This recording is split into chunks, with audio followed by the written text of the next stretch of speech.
Hi guys, quick intro. Christmas tree. So I hope you're all having a good time. This will be the second video coming out for the new year. This will be coming out Monday, January 4th. So there you go. We're going to be looking at the Roton set. I did this video a little bit differently. Please let me know in the comments below if you liked it, or if you prefer me to go back to where I kind of stop motioned it. Cheap man stop motioned it. Um, Not a lot of trivia in this one, just because the guy who would have the most trivia about him, I don't want to talk about too much, and that would be He-Man himself. There's a lot of trivia you can find about He-Man. Not a ton of stuff I found on the Roton or on Merman, just little snippets. Um, so that'll give you an idea what the set's about. I'm sure you probably saw in the thumbnail too. So, but yeah, so we are going to start the video now. I'll talk to you guys in the video itself. If you enjoy the video, go ahead and like, comment, subscribe, all that kind of stuff. And yeah, this video will be out Monday. Be good. All right, so today we are going to be looking at this set, Megaconstrux Masters of the Universe, Battlecat versus Roton. So I have already, let me see here, organized all the pieces. Make it easier to build. And we're going to be looking at the figures here in just a moment. And then we're going to be looking at some of the build and talking a little bit about some of the trivia associated with the set. Before we get into that, though, let's go ahead and look at these instructions here. As you can see, the front page, cover page, was nice, kind of throw back to the old He-Man box art and all that kind of stuff. Mini comics is what it reminded me of. So Megaconstrux does their instructions a little bit differently, where they have the colored dots to represent where they want to put, which piece kind of deal. So that gives you an idea of how these instructions work. They're very similar to Legos, just with the colored dots added in. All right, so I'm going to pause here, and we're going to look at the figures, and then we're going to start looking at the set itself. Sitting in front of you now, we have the Merman and Battlecat and Battle Armor He-Man that come with this set. So I will be talking a bit more about He-Man himself and some of the trivia and all that related to him when I actually review some other He-Man figures I have for the Megaconstrux line, since I have, I think, 3 counting this one. I just want to kind of go over a little bit about Merman here and Battlecat, and we'll just briefly cover He-Man. So Merman was a 1983 character for his cartoon appearances, and he is meant to be featured as the prominent henchman right behind Beastman kind of deal. So he features in a lot of the show. He is said to be the king of his folk, and there's some mention sometimes that he is also king of everything that lies beneath the ocean kind of deal. The toy was released in 1981 and 1982 in the original toy line, and he appears in some of the mini comics, but he doesn't really appear in the second set of mini comics that were released. Let's see here. He came with the original toy came with the sword that you see there. We'll look at that in a second. And then when he was released in the Masters of the Universe 2000 and Classics line, I believe is when they started including the trident he would sometimes have on the show. So let's go ahead and take him off the base, and we're going to take a closer look at this guy. All right. So as you can see, the Megaconstrux, the eyes are not perfect. A little bit of paint foul up there. So the head is on a ball joint, so you can get a good deal of movement. The armor fits over him pretty well. You can take it off if you take off his head, though. The blues on this belt and all that kind of stuff. And this is meant to look a lot like the original toy, by the way, with the kind of bluish green skin. And so we've got the sword, meant to kind of look like a coral or barnacle, I guess.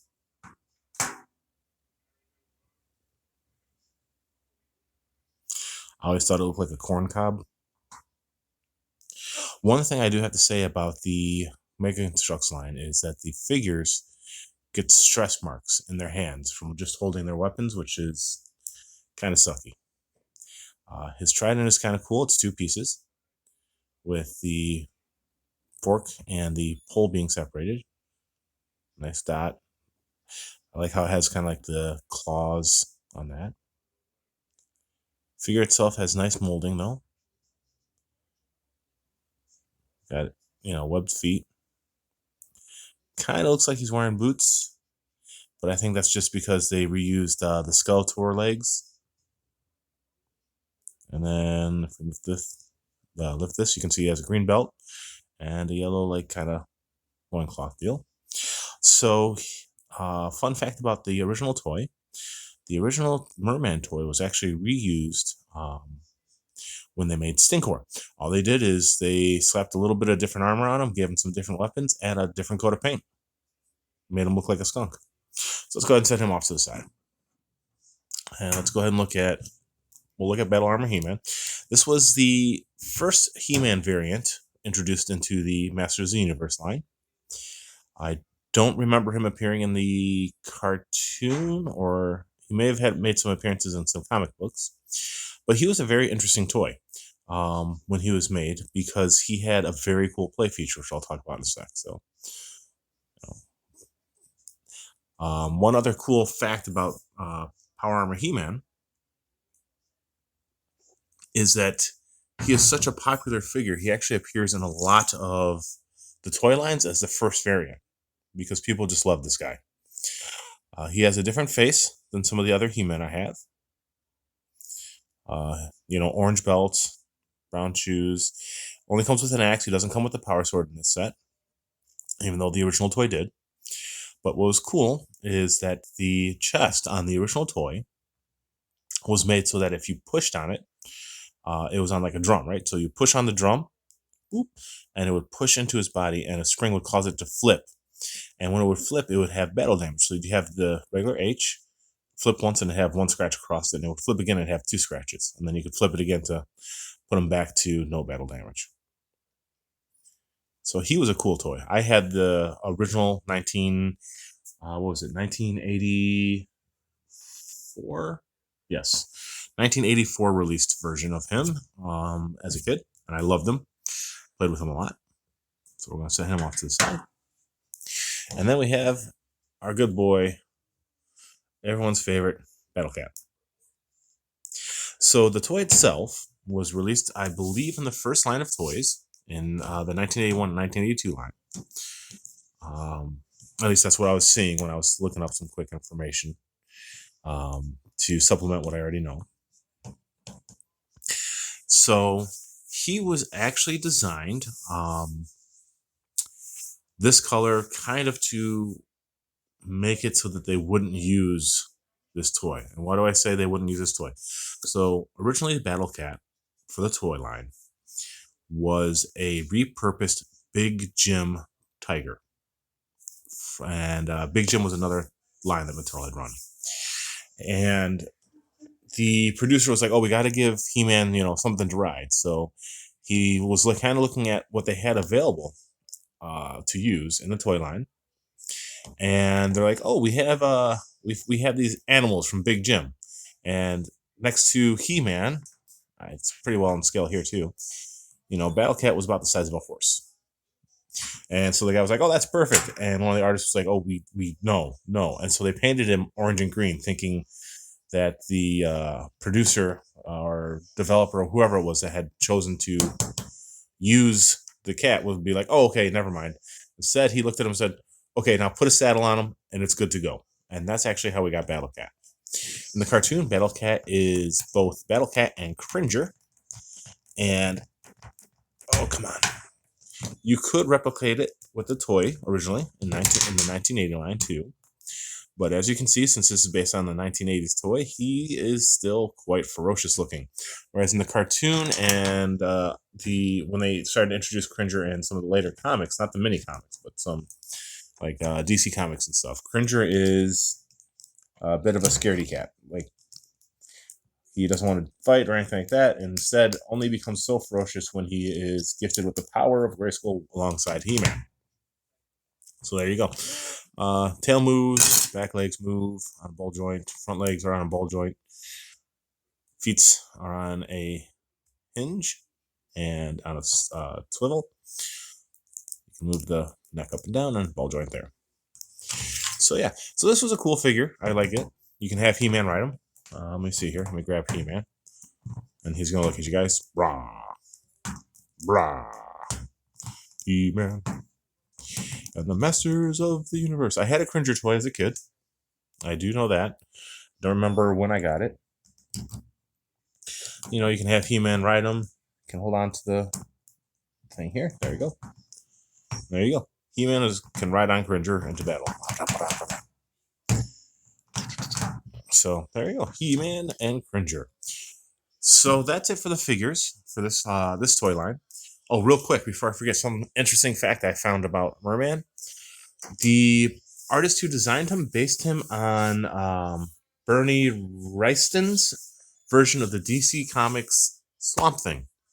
Anyways, so now we're going to start getting into some of the building. I'm going to do it a little bit differently this time. So what I'm going to do is we're going to do a little bit of building, and then we'll kind of skip around, and you'll see some more of the parts being put together. I don't think I'm going to show the whole build on video in that sense. Like, you're not going to see each piece build up. Instead, I'll just do a little bit like I'm doing now. I'm talking to you guys. And I'm actually going to recount a little bit of a story here for a sec. So, as a kid, I loved He-Man. I mean, to me, He-Man was like, you know, everything. Who didn't want to be He-Man? Who didn't want, you know what I mean? Let me see here. They're there. I'm sorry, I couldn't find the pieces. So yeah, so I really loved He-Man as a kid. I wanted to be He-Man. I thought, you know, He-Man was real, all that kind of stuff. And so, as I recount my tale here, I'm going to put a couple more pieces on. And so, as a kid, I actually grew up in a trailer park for a part of my life back in New York.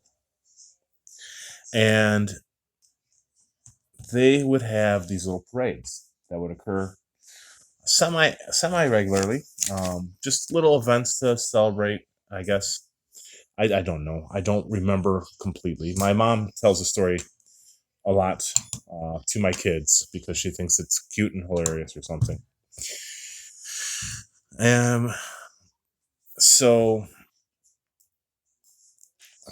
you know, so I'm sitting there as this little kid. I think I must have been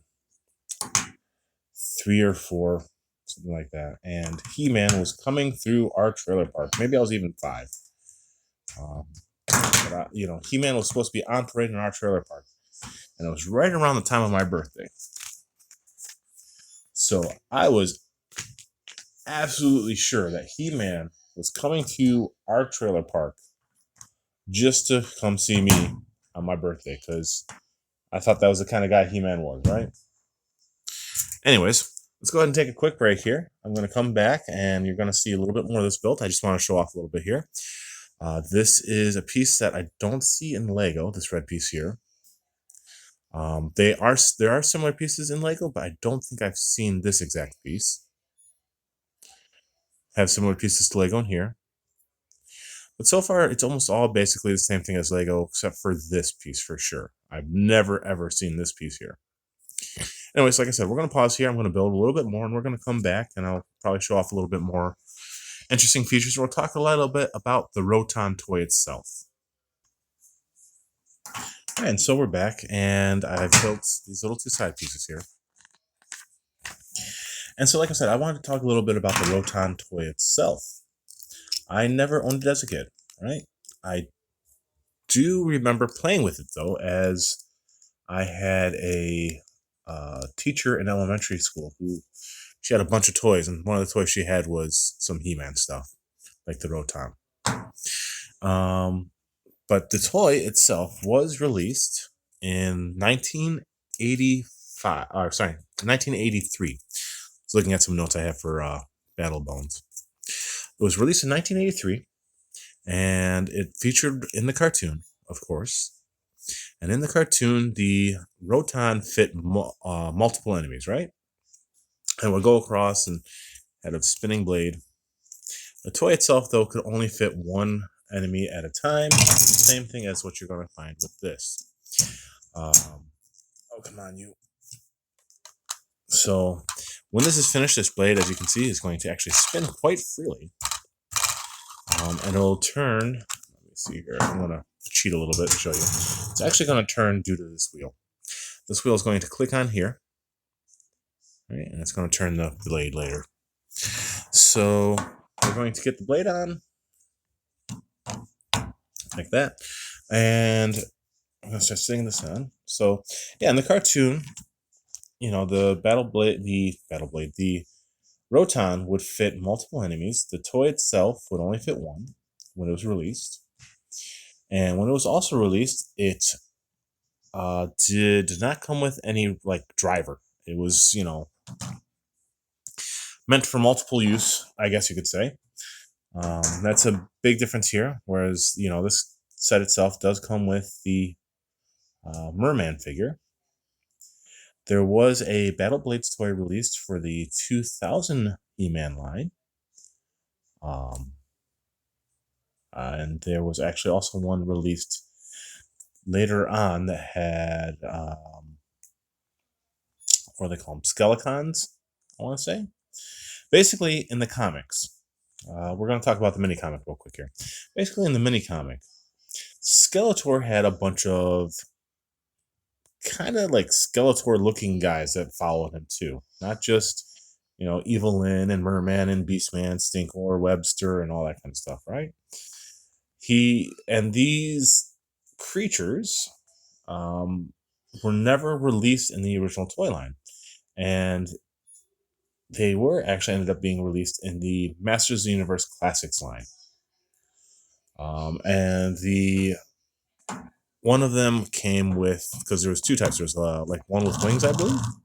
There's one without, and the one without wings came with the Roton that was released at that time for that line. All right, so we're going to pause again real quick. We're going to put some more parts together, and I'm going to talk a little bit more about this set itself. I'm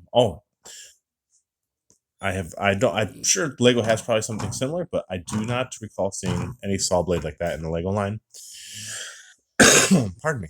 And so we're actually, like I said, I'm going to pause here real quick. I'm going to build some more of the parts, come back. We're going to put them together. I'm going to talk a little bit about this set itself and some of the fun stuff that, memory-wise, that I can recall about He-Man and Merman and all that kind of stuff. Some more little fun tales, I guess. All right, so we started to put the cockpit area on here. As I said, this will allow the blade to spin freely. And I wanted to actually unpause so I can show some of the pieces that they have in this set. Like this T-joint, or this T-block, right?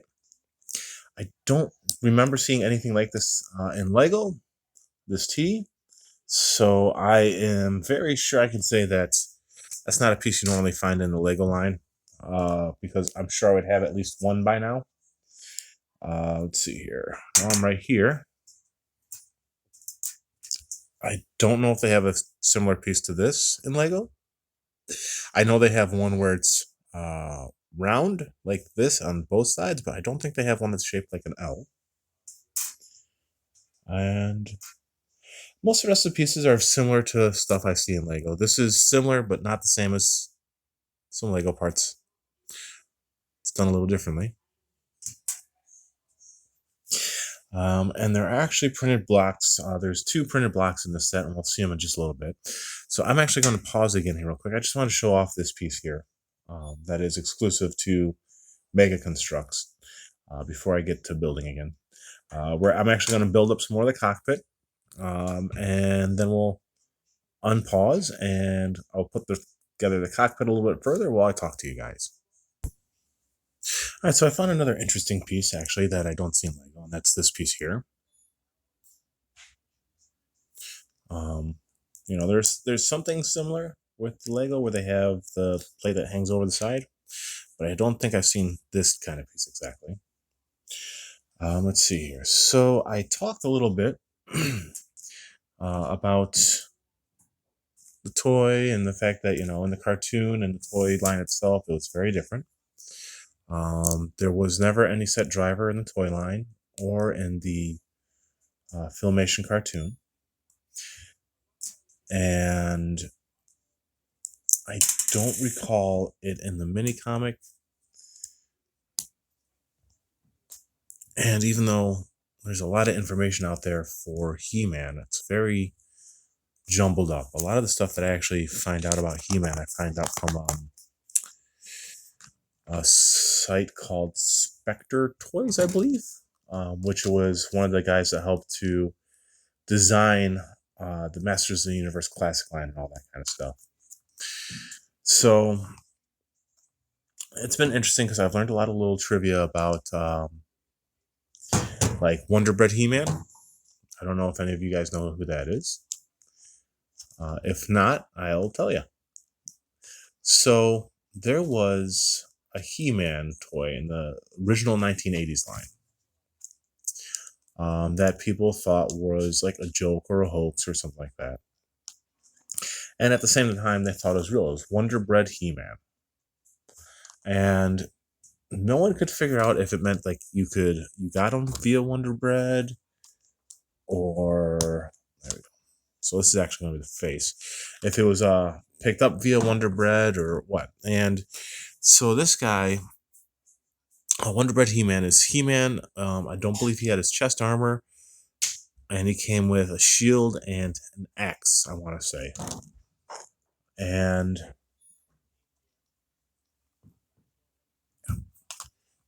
nice printed piece there. And so it turns out that Wonder Bread He-Man was real. And he was actually, there we go. So he was actually a mail-away figure, right? Because you would sometimes see that in these toy lines, especially in the 1980s. I'm sure they still do it now. I don't know how often they do it anymore. But in the 1980s, you could get mail-away figures. Like, you could get, collect so many robot points from buying X amount of toys for Transformers and mail away to get the camera guys, the spy trio camera guys, right?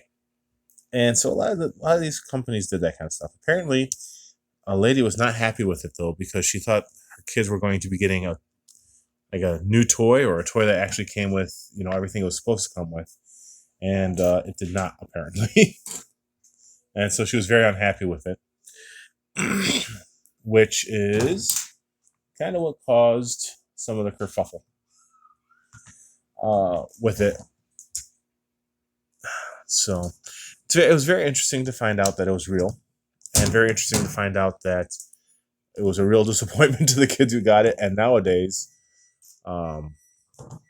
it's like one of those almost holy grail type pieces that collectors would love to have in their collection. I'm not one of those collectors, so I'm good to go on that. This is kind of cool. So let's see here. These are the laser guns that were on the original toy. The original toy, you could remove these laser guns too. So if you are looking to collect the 1980s He-Man line, make sure that if you're buying the little dude here, that he has the lasers. Oh, I want to talk about this set. I almost forgot. This set cost me $20. You can actually buy it from the Megaconstrux website. I don't remember where I picked mine up. I think I might have picked it up at like a clearance sale for Black Friday or something like that. I wish I could tell you, but I do not recall. So, but yeah, I got mine for $20. I can actually tell you how much this set is in just a minute here. We're actually almost done putting it together. We're putting on the last two parts, the wheels. And then I'll tell you how much this set costs. So a lot of places it's still going for $20 online. I'm looking at my notes here. So like I said, a lot of places still going for 20 bucks online. You can still get it for about that price. But if you're going to buy it from Megaconstrux website, it is 25 bucks roughly. So use your best option, whatever will end up working best for you. So 2 wheels, and now when you roll it, it's like anyways, it holds the figure very well. You can just stand them up in here, peg them on once I find the holes on his feet. Sorry, give me 1 second. All right, let's get this out of the way for a sec. Make it a little easier on me. Oh, I never showed off the articulation these guys have. So arm is on kind of like a ball joint, but not really. Right? It's got a hinge here and then a twisty.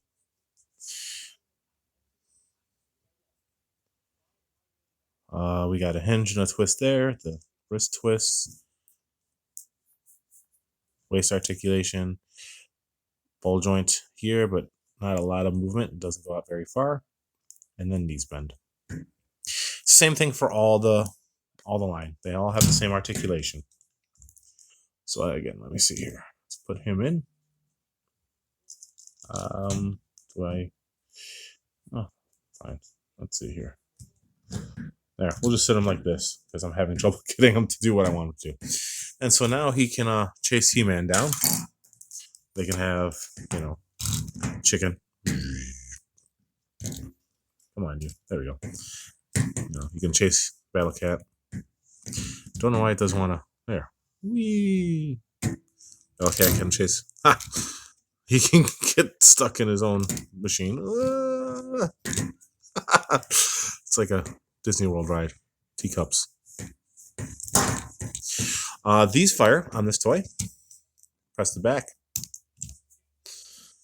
And that's about it. This toy is not super like, oh my god, right? It doesn't do a lot of stuff. What it does well. Just not on this table that I have it on. So spins, figure rides in it, and that's about it. It's great to display. They look good together. It is a lot of fun.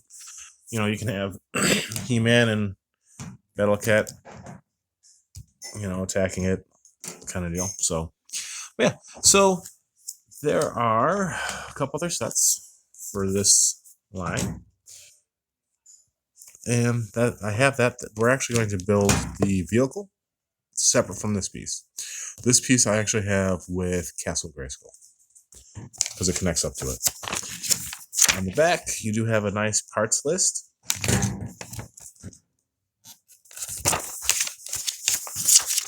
And then, here's how you get them to ride. So apparently he's supposed to be able to fit like this, but I can't. Oh, there. Got it to work. I guess he does fit like that. Okay, cool. So now he's got his ticket to ride. He's got a ticket to ride. So, all right, so I wanted to try out this build video a little bit differently. Let me know what you think. Should I go back to the way I did it before with the Ghostbusters Firehouse if you saw that? Or is this preferable? Let me know in the comments below, please. And have a great day.